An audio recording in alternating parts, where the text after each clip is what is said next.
அன்புள்ள ஆண்டவரே, மீண்டும் உம்முடைய வார்த்தைகளோடு இந்த நாளின் காலையின் வெளிச்சத்தை காண்பதற்கு என் தேவன் எங்களுடைய கண்களை திறந்த தயவிற்காய் உம்மை துதிக்கிறோம். உம்முடைய சமூகத்தில் வந்திருக்கிறோம். எங்களை ஏற்று எங்களை பலப்படுத்தும். மீட்பர் இயேசு கிறிஸ்துவின் நாமத்தில் ஜெபிக்கிறேன் நல்ல பிதாவே, ஆமென். அன்பானவர்களே, மீண்டும் கர்த்தருடைய வார்த்தைகளோடு உங்களை சந்திப்பதில் மிகுந்த மகிழ்ச்சி அடைகிறேன். கர்த்தர் நிச்சயமாகவே நம்மோடு இருந்து இந்த நாளின் ஆசீர்வாத வார்த்தைகளை நாம் பெற்றுக்கொள்ளும்படி அழைத்த தேவனுக்கு நன்றிகளையும், வந்திருக்கின்ற உங்களுக்கும் ஆண்டவர் இயேசு கிறிஸ்துவின் நாமத்தின் காலையில் வாழ்த்துக்களை தெரிவித்துக் கொள்கிறேன். இன்றைக்கு வேதாகமத்தில் ஆண்டவர் நமக்கு உறவுகளை பற்றி செய்தியை நாம் கற்றுக்கொள்ள வேண்டும் என்று விரும்புகிறார். உறவுகள் என்று சொன்னாலே மாமிச உறவுகள் என்ற ஒரு உறவு உண்டு. அடுத்து குடும்ப உறவுகள் என்ற ஒன்று உண்டு. இன்னொன்று பழக்க உறவுகள் ஒன்று உண்டு. இந்த மூன்று உறவுகள் எவைகளை நாம் ஏற்றுக்கொண்டு அதன்படி நம்முடைய உறவுகளை நீட்டிக்கிறோமோ அது நமக்கு நன்மையை பகிர்மா அல்லது தீமையை விளைவிக்குமா என்பதை நாம் யோசித்து பார்ப்போம். ஒரு குடும்பத்தில் ஆண்டவர் உறவுகளை எப்படி பலப்படுத்துகிறார்? வேதாகமத்தில் 5வது பிரமாணமாக உன் தகப்பனை உன் தாயையும் கனம் பண்ணுவாயாக என்று சொல்லுகிறார். அது நம்முடைய குடும்ப உறவுகளை, மாமிச உறவுகளை அது பலப்படுத்துவதற்கு முதலாவது காரியம். ஆண்டவர் மனுமக்களாகிய நம்மை இந்த பூலோகத்தில் ஏன் படைத்தார் என்றால், நாம் பழுகி பெருகி இந்த நம்முடைய சந்ததியை நாம் இந்த பூமியிலே நாம் நிலைநிறுத்த வேண்டும் என்று ஆண்டவர் விரும்புகிறார். இந்த விருப்பத்தில் ஆண்டவர் ஒரு ஆணையும் பெண்ணையும் இணைக்கிறார். அது குடும்பமாக திருமண பந்தம் என்கின்ற அந்த இணைப்பிலே ஒரு குடும்பமாக கணவன் மனைவி என்ற இரு நபருக்குள்ளாய் ஆரம்பமாகிறது. பின்பு ஓராண்டு கடந்த பின்பு இணைக்கப்பட்ட அந்த 2 ஆணும் பெண்ணும் 3வது நபருக்கு சொந்தமாக்கப்பட்டு அவர்களுக்குள் ஒரு சந்ததியை உருவாக்குகிறார்கள். இப்படி பூமியிலே ஆண்டவர் சந்ததியை பெருக பண்ணுகிறார். இந்த பெருக பண்ணின இந்த சந்ததி ஒரு 10 ஆண்டுகள் கழித்து அந்த குடும்பத்திலே 4 அல்லது 5 பேராக அல்லது 6 பேராக காட்சியளிப்பதை நாம் பார்க்கிறோம். நம்முடைய மகன் மகள் இப்படிப்பட்ட உறவுகள் அங்கு வருகிறது. இந்த மகன் மகள் என்கின்ற இந்த உறவு தாயும் தகப்பனும் என்கின்ற இந்த உறவுக்குள் கட்டமைக்கப்பட்டது. இதுதான் சொந்த மாமிச உறவுகள். சொந்த மாமிச உறவுகள் என்பது ஒரு தாயும் தகப்பனும் அவர்கள் பெற்றெடுத்த பிள்ளைகளும். இவர்களுக்குள் இருக்கக்கூடிய இந்த உறவுகள் எந்த அளவு தேவனை மகிமைப்படுத்த வேண்டும் என்பதை ஆண்டவர் சொல்லுகிறார். தகப்பன் வயது சென்று விட்டால் மகனும் மகளும் வயது சென்ற தகப்பனையும் தாயையும் எப்படி பாவிக்க வேண்டும்? ஆண்டவர் சொல்லுகிறார், உன் தாய் பலவீனமாகும்போது, முதிர் வயதாகும்போது அவர்களை துன்பப்படுத்த வேண்டாம், தூஷண வார்த்தைகளால் திட்ட வேண்டாம். அன்பு பிள்ளைகளே, ஆண்டவர் சொல்லுகிற வார்த்தை,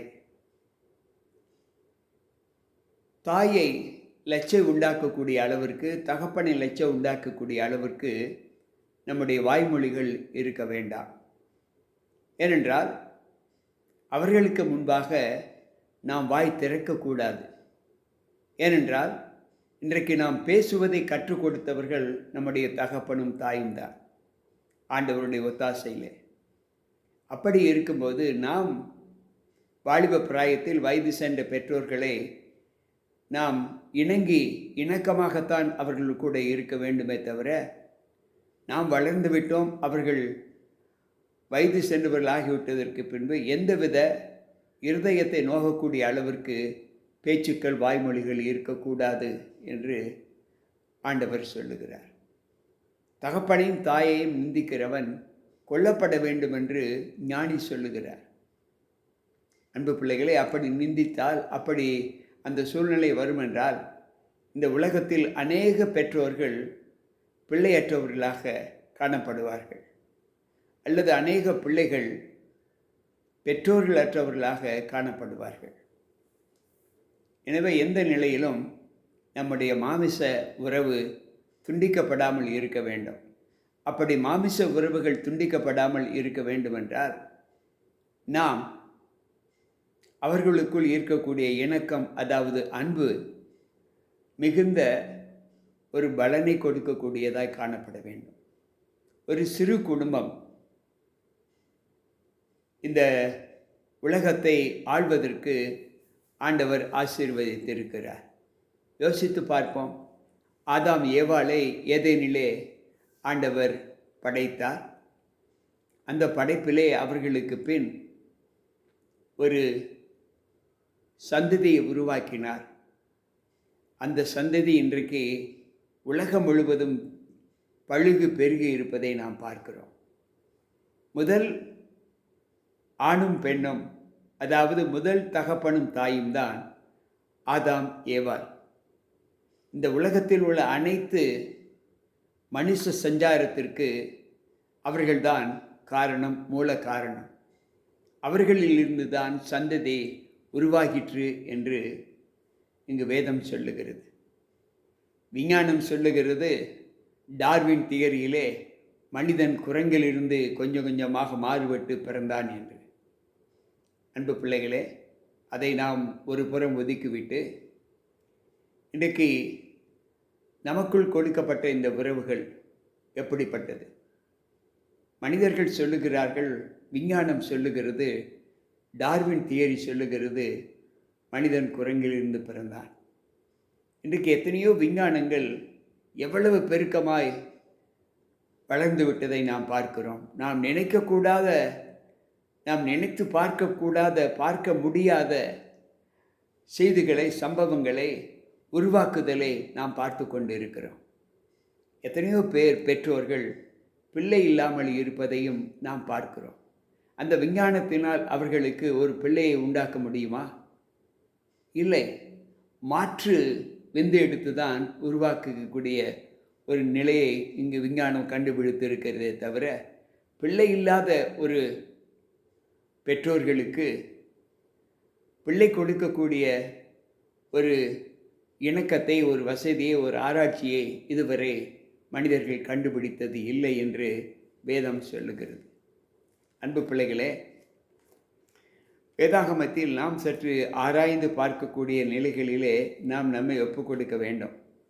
ஏனென்றால் பிரசங்கின் புத்தகத்திலே நாம் வாசிக்கும்போது அங்கு 11:5 சொல்லுகிறது, ஆவியின் வழி இன்னதென்றும் கர்ப்பவதியின் வயிற்றிலே எலும்புகள் உருவாகும் விதம் இன்னதென்றும் நீ எப்படி அறியாயோ? அதை போல எல்லாவற்றையும் செய்கிற தேவனுடைய செயல்களையும் நீ அறியாய். இன்றைக்கு விஞ்ஞானத்தை காட்டிலும் தேவன் ஒரு மனிதனை எப்படி உருவாக்கினார் என்கின்ற ஒரு செயல், அந்த ஒரு விந்து ஒரு கர்ப்பப்பையில் விழும்போது அது எப்படி உருவாகிறது, அதன் வளர்ச்சி எப்படி உருவாகிறது என்று இதுவரை விஞ்ஞானம் கண்டுபிடிக்கவில்லை. எலும்புகள் எப்படி வருகிறது? செயற்கையில் அப்படிப்பட்ட ஒரு விந்தை எடுத்து நாம் உருவாக்க முடியுமா என்றால் இல்லை. அதைத்தான் வேதம் கற்றுக் கொடுக்கிறது. அப்படிப்பட்ட மனித சஞ்சாரத்தை தேவனால் பெற்று வாழ்ந்து கொண்டு இருக்கிற நீங்களும் நானும் இன்றைக்கு நமக்கு கொடுக்கப்பட்ட குடும்பத்தின் மீது எப்படிப்பட்ட அக்கறை காட்டுகிறோம்? யோசித்து பார்ப்போம். நம்முடைய தகப்பனும் தாயும் அவர்கள் பெற்றெடுத்த பெற்றோர் பிள்ளைகளாகிய உங்களையும் என்னையும் எப்படி போஷித்து வளர்த்திருப்பார்கள்? எந்த அளவு தங்களை அடக்கி தங்கள் பிள்ளைகளுக்கு வேண்டிய எல்லா சௌகரியங்களையும் செய்து கொடுத்திருப்பார்கள். அப்படிப்பட்ட தகப்பனும் தாயும் சோர்ந்து போகும்போது, பலவீனப்படும்போது, வயது முதிர்க்கும்போது அவர்களை நாம் எந்த அளவு கண்காணித்து பராமரிக்க வேண்டுமோ அந்த அளவு கண்காணித்து பராமரிக்க வேண்டும். அன்பு பிள்ளைகளே, இது எல்லா பிள்ளைகளாலும் கூடுமா என்றால் நிச்சயமாக கூடாது. ஏனென்றால் அப்படிப்பட்ட அவல நிலையை, பெற்றோர்களை கைவிடக்கூடிய அவல நிலையை இன்றைக்கு பூலோகத்திலே நாம் பார்த்து கொண்டிருக்கிறோம். ஆனால் இதற்கெல்லாம் காரணம் என்ன என்று பெற்றோர்களிடத்தில் கேட்டால், அவர்கள் பிள்ளைகளை பற்றி சொல்லுகிற குறைகள் தான் இருக்கும். பிள்ளைகளை கேட்டால் அவர்கள் பெற்றோர்களை பற்றி சொல்லுகிற குறைகள் தான் இருக்கும். ஆனால் உறவு துண்டிக்கப்பட்டு விட்டதே, தொப்புள் குடி அறுக்கப்பட்டு விட்டதே. யோசித்து பார்ப்போம். தங்கள் வயிற்றில் 10 மாதம் சுமந்து பெற்றெடுத்த தாயின் உறவு வயது முதிர்வது வரை அந்த உறவு நீடிக்க வேண்டுமென்று அந்த தாயும் தகப்பனும் விரும்புகிறார்கள். ஆனால் சொற்ப காலத்திலேயே அந்த உறவுகள் துண்டிக்கப்பட்டு விடுகிறது. காரணம் என்ன என்றால், அநேக பிள்ளைகள் மாமிசத்தின் பலவீனத்திலே விழுந்து போவதை நாம் பார்க்கிறோம். அன்பானவர்களே, இந்த உறவுகளினாலே நமக்கு என்ன பலன்? ஆண்டவரை ஏற்றிருக்கிற நாம் இப்படிப்பட்ட உறவுகளை துண்டிக்கும்போது, பெற்றோர்களை துண்டித்து வாழும்போது, அது அனாதைக்கு சமம் என்று தகப்பனும் தாயும் இல்லாத பிள்ளைகளைப் போல வாழக்கூடிய ஒரு நிலை ஏற்படுகிறது என்பதை நாம் பார்க்கிறோம். அடுத்து, இந்த உறவுகள் துண்டிக்கப்படுவதற்கு மாமிச உறவு ஒன்று உருவாக்கப்படுகிறது. அதாவது குடும்ப உறவு.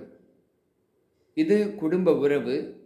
அடுத்து இன்னொரு குடும்பத்தை ஆண்டவர் ஒரு மாமிச உறவோடு நம்முடைய குடும்பத்தில் இணைக்கிறார். அதுதான் நாம் நம்முடைய மகனுக்கும் மகளுக்கும் செய்யக்கூடிய திருமண ஒப்பந்தம். மருமகன் அல்லது மருமகள் நம்முடைய குடும்பத்தில் இணைக்கப்படுகிறார்கள். இந்த இணைக்கப்பட்ட இந்த உறவு இன்னும் விருட்சங்களைப் போல விருத்தி அடைந்து அவர்களுக்கு பிறக்கக்கூடிய புதிய தொப்புள் கொடிகளை நாம் ஆசீர்வதித்து பெற்றுக்கொண்டிருக்கிறோம். தகப்பன் தாய் என்கின்ற அந்த உறவு மாற்றப்பட்டு தாத்தா பாட்டி என்கின்ற உறவுக்குள்ளாக அந்த உறவு நீடிக்க ஆரம்பிக்கிறது. அன்பு பிள்ளைகளே, தாங்கள் பெற்றெடுத்த பிள்ளைகள் தங்களுடைய கண்களுக்கு முன்பதாக இப்படிப்பட்ட பாக்கியத்தை காண்பதற்கு அந்த தகப்பனும் தாயும் எவ்வளவு ஆனந்தப்படுவார்கள் என்பதை நாம் மனுஷியத்திலே உணர முடியும். ஆனால் இந்த உணர்வுகள் சில குடும்பங்களிலே இல்லாமல் போவதை நாம் பார்க்கிறோம். காரணம் என்ன? மாமிச உறவுகள் அந்த பலத்தை பெறாமல் போவது. இதற்கு காரணம் என்ன? நாம் வீட்டிற்கு கொண்டு வந்த புதிய உறவுகள் தான் என்று நாம் எல்லோரும் அறிவோம். ஆனாலும் அந்த உறவுகள் எங்கிருந்து வந்தது? வேறொரு மாமிசத்திலிருந்து உருவாக்கப்பட்டது. ஆனால் நம்முடைய பிறப்பில் நம்முடைய தாயின் வழியிலே, நம்முடைய தகப்பன் வழியிலே வந்த உறவுகளாக இருந்தால் அது குடும்ப உறவாகத்தான் இருக்கும். ஆனால் இது மாமிச உறவாக இருக்கிறபடியால் அந்த ஒரு புது உறவை ஆண்டவர் நமக்குள்ளாக உருவாக்க வேண்டும் என்று அவர் நினைக்கவில்லை. அவர் எந்த நிலையிலும் குடும்பத்தை விட்டு, குடும்ப உறவுகளை விட்டு பெண் கொள்ள வேண்டும் என்று அவர் சொல்லவே இல்லை. அந்நிய நுகத்தில் அவிசுவாசியோடு பிணையாது இருப்பாயாக என்றுதான் ஆண்டவர் சொல்லுகிறார். நீங்கள் வரலாற்றை எடுத்து பாருங்கள். ஆபிரகாமனுடைய மகனுக்கு ஈசாக்குக்கு எப்படி பெண் கிடைத்தது? யாக்கோபு எப்படி பெண் கிடைத்தது? யோசித்து பார்ப்போம். உறவுகள் ஆதி காலங்களிலே ஆண்டவருக்குள் கட்டுப்பட்ட அளவிற்கு பிள்ளைகள் தங்களுடைய குடும்ப உறவுகளிலிருந்து தான் பெண் கொண்டார்கள். காலங்கள் செல்லும்போது பாவங்கள் அதிகரிக்கப்பட்ட நிலை, தாங்களே தங்களுடைய மாமிசத்தின் இச்சைகளை நிறைவேற்ற வேண்டும் என்று வேறொரு இடத்திலிருந்து பெண்களை ஆண்களை தங்களுடைய குடும்பத்தின் உறவுகளாக நியமிக்கிறார்கள். தேவ பயமற்ற பிள்ளைகள். அப்படிப்பட்ட உறவுகள் தான் இன்றைக்கு அநேக குடும்பங்களிலே இருப்பதை நாம் பார்க்கிறோம். ஆஸ்தியை பார்க்கிறோம், அழகினை பார்க்கிறோம், படிப்பினை பார்க்கிறோம், அந்தஸ்தை பார்க்கிறோம். இவைகளை வைத்து நாம் மாமிச உறவுகளை துண்டித்துவிட்டு அதாவது குடும்ப உறவுகளை துண்டித்துவிட்டு மாமிச உறவுகளுக்காக நாம் அந்நிய நுகத்திலே பெண் கொடுக்கிறோம் அல்லது பெண் எடுக்கிறோம். இந்த அன்பிலே அந்த குடும்பம் பூரணப்பட்டு இருக்குமா என்றால் நிச்சயமாக இல்லை. அநேக பெற்றோர்கள் புலம்புவதை நாம் பார்க்கிறோம், அநேக பிள்ளைகள் புலம்புவதை நாம் பார்க்கிறோம். எனக்கு பிரியமான தேவ பிள்ளைகளே, ஆண்டவர் சொல்லுகிற பிள்ளை, இதோ சகோதரர் ஒருமித்து வாசம் பண்ணுவது எத்தனை இன்பமும் நலமுமாயும் இருக்கும் என்று 133வது சங்கீதம் 1வது வாக்கியத்தில் சொல்லுகிறார். இன்றைக்கு அந்த உறவுகள் எத்தனை குடும்பங்களில் துண்டிக்கப்பட்டு இருப்பதை நாம் பார்க்கிறோம். அன்பு பிள்ளைகளே, கர்த்தரை விட்டு சோரம் போவதற்கு இந்த மாமிச உறவுகள் ஒரு பெரிய தடையாக இருப்பதை நான் உங்களுக்கு பதிவு செய்ய ஆசைப்படுகிறேன். இந்த நாளிலும் அப்படிப்பட்ட அனுகூலங்களிலே தேவ பிள்ளைகளாகிய நாம் எல்லா நிலைகளிலும் கர்த்தருக்குள் பயந்து நடக்கிற ஒரு அனுபவத்தை நாம் பெற வேண்டும் என்று சொன்னால், பிள்ளைகள் தங்களுடைய சொந்த குடும்ப உறவுகளை ஒரு நாளும் விட்டுவிடக்கூடாது. பெற்றோர்களும் தங்கள் பிள்ளைகளுக்கு தங்கள் சொந்த குடும்பத்தில் உறவுகளை விட்டுவிடாமல் தங்கள் சொந்த குடும்பங்களில் உள்ள உறவுகளிலே அந்த பிள்ளைகளுக்கு பெண் கொள்ள வேண்டும். அதாவது சத்தியத்தின் பாதையிலே நடக்கிற பிள்ளைகளுக்கு. எனக்கு பிரியமான தேவ பிள்ளைகளே, இந்த நிலையிலே நாம் இது ஒருவேளை இன்றைய விஞ்ஞானத்திற்கு, இன்றைய சூழ்நிலைக்கு, இன்றைய கலாச்சாரத்திற்கு இது ஏற்றதாக காணப்படாது. ஒரு உறவிலேயே திருமணம் செய்தால் பிள்ளைகள் தவறாக பிறக்கும், ஒச்சமாக பிறக்கும் என்கின்ற பரவலான செய்தி இன்றைக்கு இருப்பதை நாம் பார்க்கிறோம். எனக்கு பிரியமான தேவ பிள்ளைகளே, பிள்ளைகள் கர்த்தரால் வரும் சுதந்திரம் என்று தான் வேதம் சொல்லுகிறது. ஆனால் பிள்ளைகளை உருவாக்குவது மனிதன் அல்ல, ஆண்டவர் தான். ஆண்டவர் உருவாக்கும் போது பிறப்பது இனத்தின் மூலமாக அல்ல, உறவுகளின் மூலமாக அல்ல.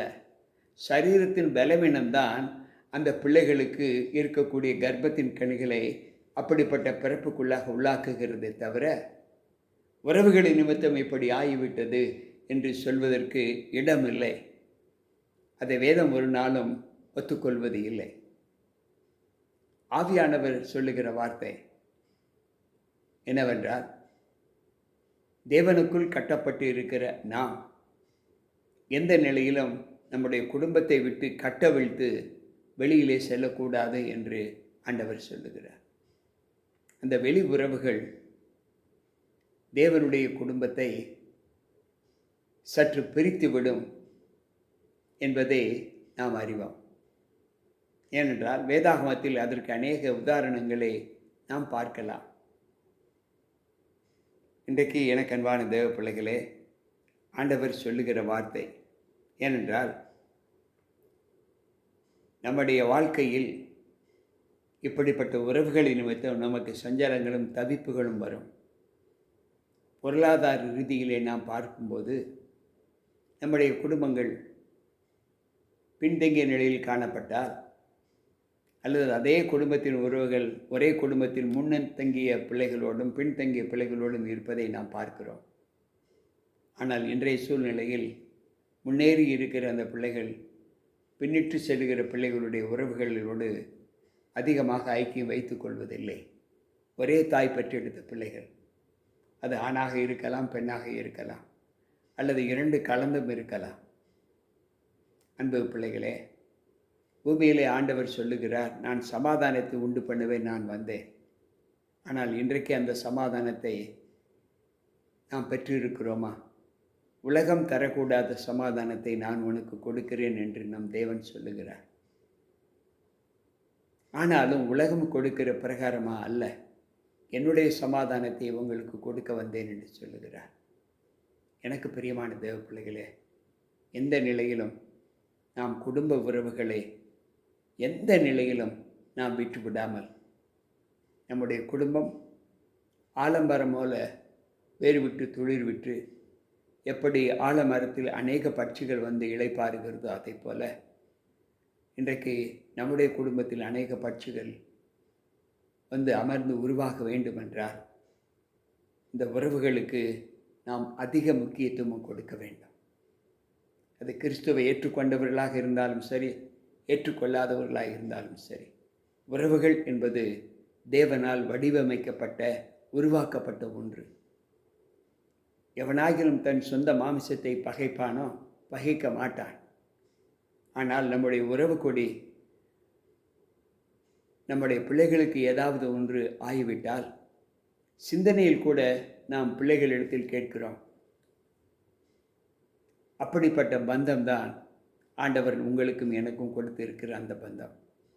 அந்த பந்தத்தை நாம் மாமிசத்தின் பேரில் நம்மை விட்டு நீக்கிவிடாதபடி தேவன் நமக்கு கொடுக்கிற இந்த உறவு அவருடைய ராஜ்யத்தின் வருகை மட்டும் இருந்து நாம் எல்லோரும் அவருடைய காணியாட்சிக்கு சொந்தமுள்ள பிள்ளைகளாக தேவன் நம்மை பலப்படுத்த வேண்டும் என்று ஆண்டவர் விரும்புகிறார்.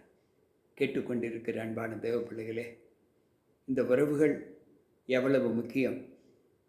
ஆண்டவர் சொல்லுகிறார், பூமியை நான் வெறுமையாக சிருஷ்டிக்காமல் மனுஷருடைய குடியிருப்புக்காக சிருஷ்டித்தேன். இந்த குடியிருப்பில் எத்தனை உறவுகள் ஒரு சங்கமமாக காணப்படுகிறது. எத்தனை குடும்பங்கள் யோசித்து பார்ப்போம். தாய் வழி, தந்தை வழி, நம்முடைய பிள்ளை வழி, நம்முடைய மகன் வழி, நம்முடைய பேரன் வழி, எத்தனை உறவுகளை ஆண்டவர் நமக்கென்று நியமித்திருக்கிறார். அந்த சந்தோஷத்திலே இன்றைக்கு நம்முடைய குடும்பம் இருக்கிறதா? அல்லது அப்படிப்பட்ட சந்தோஷத்தை, அப்படிப்பட்ட உறவுகளை நாம் உருவாக்க வேண்டும் என்று நினைக்கிறீர்களா? நீங்கள் எதை குறித்தும் கவலைப்பட வேண்டாம். நீங்கள் ஆண்டவர் சமூகத்தில் உங்களுக்காக நான் ஜெபிக்கிறேன்.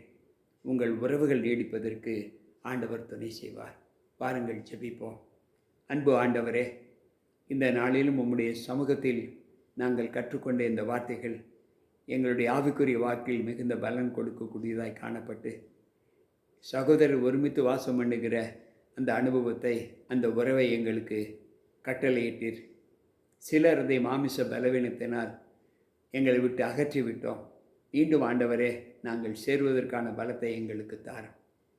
உலகம் எங்களை பிரிக்க வகை தேடினாலும் உம்முடைய அன்பின் கிருபை எங்களை ஒவ்வொரு நாளும் எங்களை நெருக்கி உம்மோடு கூட இணைப்பதற்கு கிருபை செய்ய உம்முடைய கரத்தில் ஒப்புக் கொடுக்கிறோம். மீட்பர் இயேசு கிறிஸ்துவின் நாமத்தில் ஜெபிக்கிறேன் நல்ல பிதாவே, ஆமென். அன்பானவர்களே, மீண்டும் கர்த்தருடைய சமூகத்தில் நாளை சந்திப்போம். உங்கள் போதகர் ஜி.கே. ராபர்ட். கர்த்தர் நம்மோடு இருப்பாராக. ஆமென்.